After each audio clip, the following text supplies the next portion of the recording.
A nossa equipe de reportagem preparou uma série para lembrar que elas têm voz. Nós vamos acompanhar a primeira reportagem dessa série. A gente exibe então no Litoral Gente desta terça-feira. Acompanhe. Eu sentia muito medo do meu padrasto. Tinha muito medo do que ele poderia. Eu dormia praticamente com o olho aberto e outro fechado, com medo dele fazer alguma coisa enquanto eu estivesse dormindo.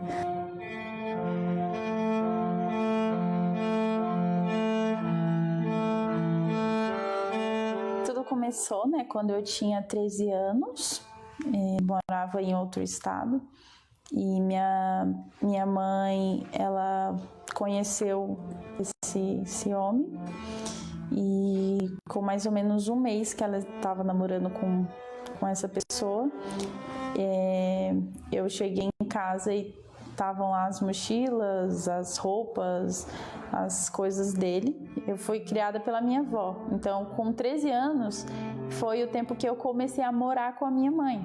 Eu não sentia ele como pai, não tinha um sentimento paterno. Cheguei da escola, entrei em casa, ele estava lá assistindo televisão, estava no sofá. Aí eu entrei, coloquei minha mochila lá e sentei no sofá também para assistir. Até então não tinha dado nenhum problema, não tinha percebido nada, não tinha sentido nada. E aí eu estava assistindo ele do meu lado e em um determinado momento ele pegou e começou a passar a mão na minha perna.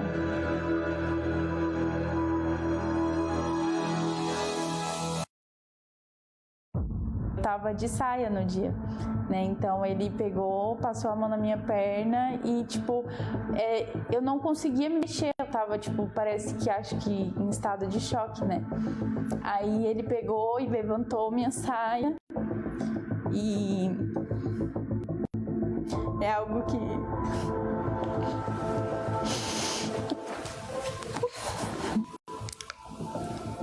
aí eu não lembro bem o que ele estava falando naquele momento, E eu peguei e ele pegando nas minhas partes íntimas e eu peguei, nesse momento eu empurrei ele.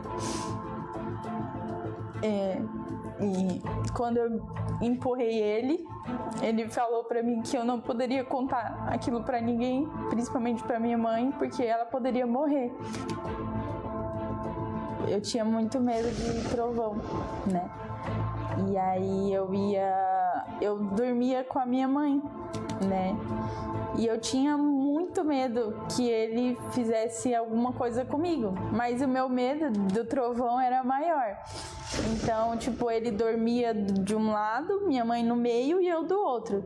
Só que algumas vezes eu sentia uma mão, enquanto a minha mãe dormia, passando no meu corpo. Mas depois disso não teve mais. Voltou a partir do momento que a gente mudou de cidade, que não tinha mais a minha família ali perto. Então, por diversas vezes ele me assediou, mostrava as partes íntimas do corpo dele pra mim, Às vezes, minha mãe tava de costa pra ele, de frente pra mim, e ele ficava lá atrás da minha mãe, abria o popão e ficava olhando pra mim, mostrando as partes dele, E falei assim, olha mãe, a senhora tá defendendo essa pessoa, mas falei bem alto assim, mas ele tentou abusar de mim, ele só não abusou de mim porque eu saí correndo. Aí ele olhou no meu olho, falou que aquilo ali era mentira, que eu tava inventando, que alguém tinha colocado aquilo na minha cabeça. Ela falou assim, eu não tenho o que fazer, mas eu já vendi minha casa, a gente já trocou de cidade e assim, você não tem como me sustentar, então eu não tenho o que fazer. E pra mim, a minha mãe tava colocando aquela culpa em mim, eu não tive culpa do que tinha acontecido. E comecei a me sentir culpada também por não ter contado antes, me senti arrependida. Depois disso tudo, minha mãe ainda quis engravidar dele e tiveram uma filha. E eu sou apaixonada pela minha irmã, eu amo ela demais. Mas mesmo que seja filha dele, ele é capaz, eu presenciei, eu vi coisas horríveis, então Eu tenho, para mim, plena certeza que assim como ele fez comigo, ele pode fazer com qualquer pessoa, com qualquer menina. Esse meu padrasto, ele é uma pessoa religiosa, uma pessoa que é líder, né, em muitas coisas, em igrejas. Então, a pessoa tem que ter muito cuidado. Não pode confiar em ninguém.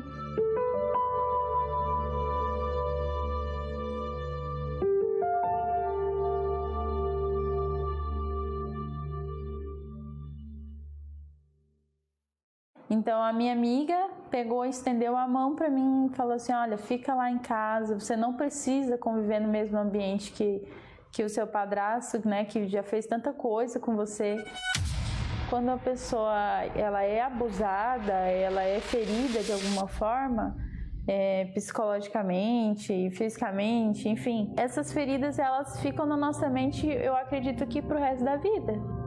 Eu procurava outros relacionamentos para poder me afastar do círculo familiar.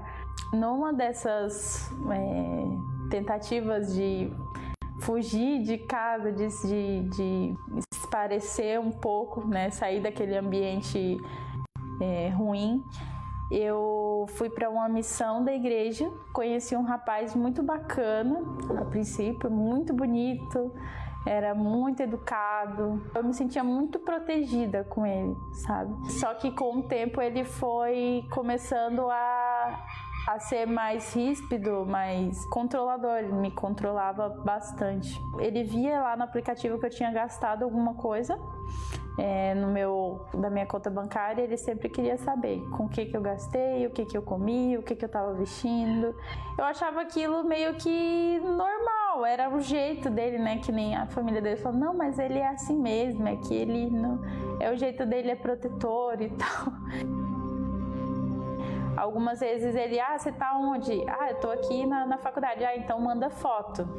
Com que roupa que você tá? Eu tô com uma roupa, aquela roupa preta, aquele casaco preto. Então manda uma foto. Ele sempre falava assim que eu deveria ser o exemplo para as outras moças na igreja. Então, tipo, eu tinha que me vestir que nem o pessoal cristão fala, né? Com ordem e decência. Com um determinado tempo eu já estava pedindo até permissão. Será que eu posso vestir essa blusa? Não visto essa blusa porque tá decotado, não visto esse shorts que tá muito apertado. Ele começava a se tremer. Ele começava a suar frio, ficar vermelho, ele ficava muito nervoso se ele chegasse em algum lugar e eu estivesse próximo ou sentada perto de algum homem. Em um determinado momento eu estava mexendo no celular dele, não estava procurando nada, estava colocando música, acho que no carro. Aí ele estava dirigindo, nisso ele pegou e me viu o celular dele na minha mão e puxou com tudo e rasgou a minha mão, tipo, com as unhas dele, né? Ele puxou com muita força e acabou machucando minha mão. A gente às vezes terminava, ele falava que ia se tratar com psicólogo e tudo, depois a gente voltava. E aí na terceira vez que a gente terminou foi porque eu tava com uns shorts, né? Aí ele pegou e me rasgou esses shorts. Com raiva, ele tava com uma máquina de cortar cabelo na hora. E aí ele me puxou e raspou, né, a máquina no meu shorts, acabou rasgando. Eu, olha o que você fez. Toda a minha família tava lá nesse momento, eu fiquei com muita vergonha. E aí ele pegou e me puxou pelo braço, que foi, acho que a primeira agressão mais pesada dele, né? Que ele me puxou pelo braço e me jogou na cama. Nisso me machucou meu braço, né? Eu fiquei bem assustada com essa situação e terminei com ele. Ele sempre falava que eu tava terminando com ele para ficar com alguém, porque eu era uma vagabunda, aproveitadora, né? E algumas vezes ligou para mim, ele era militar, então ele tinha arma. E fazia o barulho, né, da arma e falava assim, o que vai acontecer com você, né? Aí eu precisei mudar de cidade, né? Fui para para Santa Catarina. Hoje eu faço tratamento, né, com psicóloga. Então, mas existem algumas coisas assim que eu bato o pé, né, por causa das coisas que já aconteceram, e o meu namorado de hoje, ele compreende, né, porque ele conhece meu passado, sabe que eu já passei.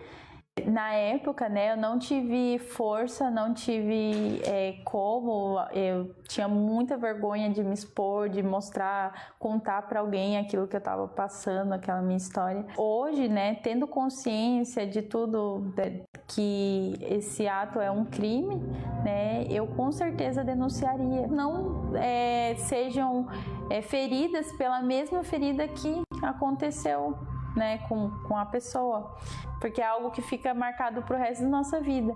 Aí você denunciando, você pode estar protegendo alguém, né, de acontecer isso que aconteceu com você. Então é muito importante que denuncie, né, essa situação.